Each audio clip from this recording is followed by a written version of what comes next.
The company of friends improves the quality of life. They serve as the framework that not only makes it tolerable, but enjoyable. These are the foundation upon which our sense of safety, pride, and contentment rest. Few things are as predictive of future happiness as how well you feel connected to others, and research has linked isolation to several health problems and a shortened lifespan. It's possible, though, that you've flipped through your contacts, stumped as to whom you should call when you wanted to go see a movie, share good news, or vent your emotions. It's possible that you'll come to the conclusion that you don't have nearly enough pals. Furthermore, you are not alone. There is a growing epidemic of isolation and isolationism. There is a widespread desire for a larger social circle, but few clear strategies for achieving this goal. Young people, whose social connections were similarly weakened by the worldwide epidemic, now suffer a disproportionately high rate of loneliness. Teens and young adults were not able to interact at school, at after-school activities, or in dormitories because of social distance. Potentially millions of friendships, some of which may have lasted a lifetime, will never come to fruition, to the detriment of our future enjoyment as a whole. The good news is that making new acquaintances is possible at any time. This video will combine scientific explanations with practical suggestions. Although it will not be possible to cover every possible circumstance in depth, the diversity of people, traditions, and timetables is remarkable. Making friends is frustratingly easy but not necessarily difficult, like most things worth doing in life. Yet it operates thanks to a few simple mechanics.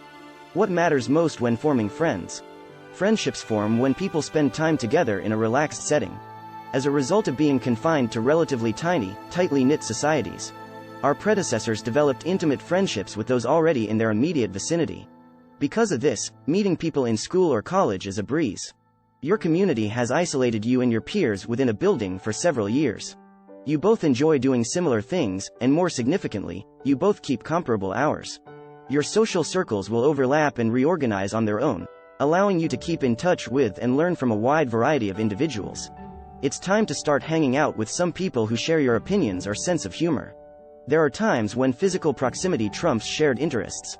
According to research conducted on college dorms, proximity between rooms is the most important factor in determining whether or not students will become friends. The simple act of being there in class frequently, even if you don't speak much, might endear you to your classmates. The best way to make friends, then, is to actively seek out opportunities to interact with others outside of a virtual environment. This, on its own, may make things happen instantly and is more effective than any other suggestion. Making friends is not a race or a contest, so try not to judge yourself too harshly. We all have a social calibrator, and it shifts as we do. Perhaps you were a loner as a youngster, but now, in your 20s, you long for companionship. It's possible that in your 20s and 30s, you were part of a large social group but are now seeking a more intimate group of pals. Right and wrong are relative. You must do what seems right to you. The problem with why we don't have more buddies. The simple reality that most individuals do not place nearly enough value on friendships is the primary explanation for the widespread prevalence of loneliness. When it's too late, they learn the hard way that maintaining friendships takes effort and time every day. Friends are vital to our well-being, yet we frequently put them second to other concerns. When you get home from a long day at the office, on the commute, in a relationship, or caring for a family, it might be tempting to just fall on the sofa and tune out the world.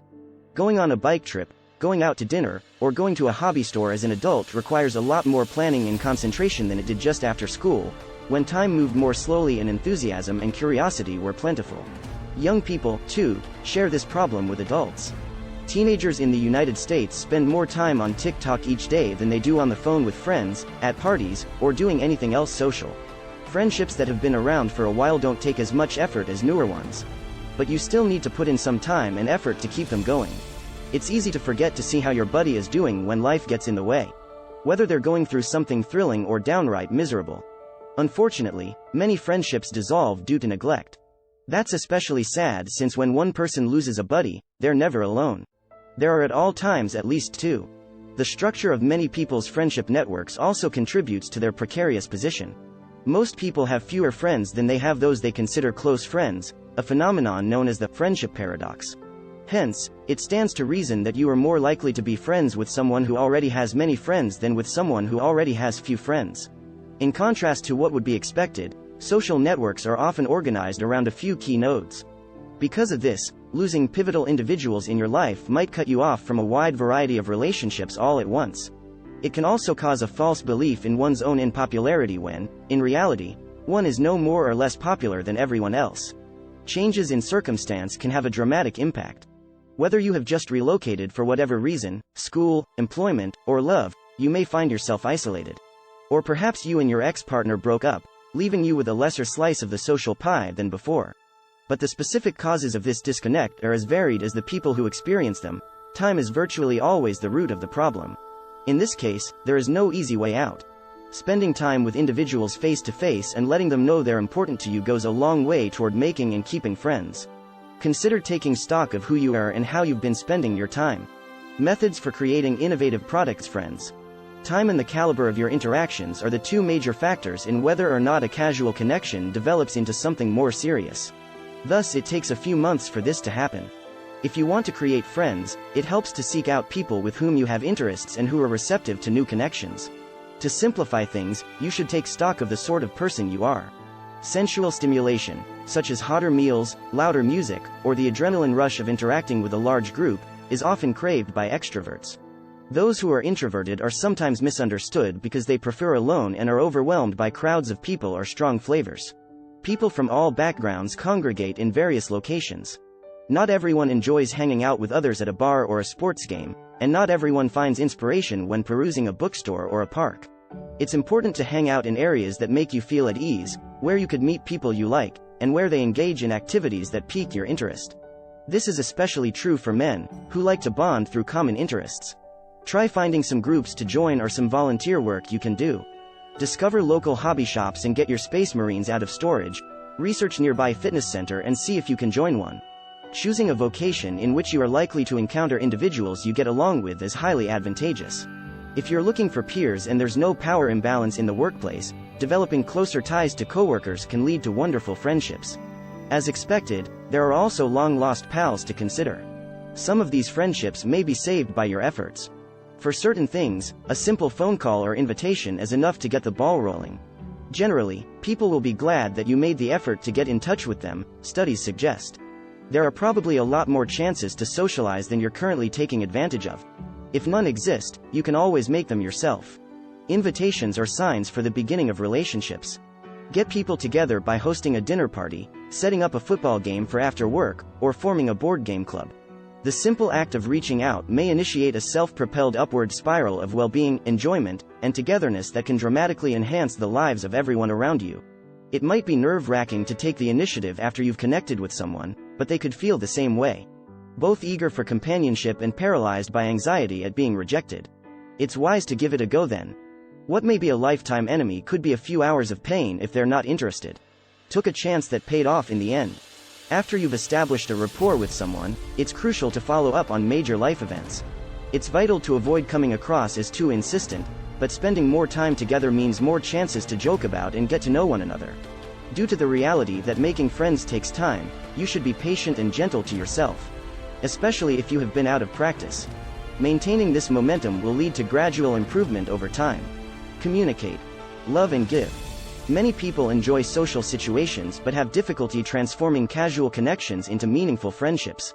Consequently, I'd like to discuss two key principles that will increase your chances of connecting. A willingness to help one another out. We love to talk about ourselves and the things that matter to us because we are the center of our own universe. People are more likely to like you if you show genuine interest in them. To make friends, then, you should focus on discovering what motivates potential companions. Being open and friendly to others is essential, just as much so as showing others you care. In order to bond, you must reveal the experiences that have shaped who you are. Now, you should not let the other person get under your skin by forcing them to hear all of your darkest secrets at once. But show some vulnerability by discussing private matters. Doing so will send a message to others that it is safe to do the same. The best case scenario is that you discover that you have commonalities, such as having struggled in school or enjoying offbeat films. It's not easy to strike a happy medium between getting to know people and telling your own story. Sharing just the right amount of information with someone else is an acquired skill that can go either way, depending on the mood of the conversation. One of life's mysteries is that sometimes you need to trick yourself into thinking you want something less than you do in order to get it. In most situations, it's best to take things easy and enjoy life. Take some time for yourself and do things you enjoy without setting any goals or putting pressure on yourself. but also be receptive to invitations and opportunities to interact with others. This concludes the discussion for the time being. Invest more time and energy into your friendships. Stay in touch with your pals and make it a habit to do fun things on a regular basis. Be genuinely curious about other people and open up to them so they can get to know you on their own terms. This is the right path to take.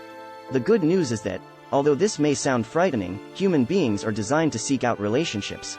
The desire to expand one's social circle is common, and many people appreciate any help they can get in making new friends.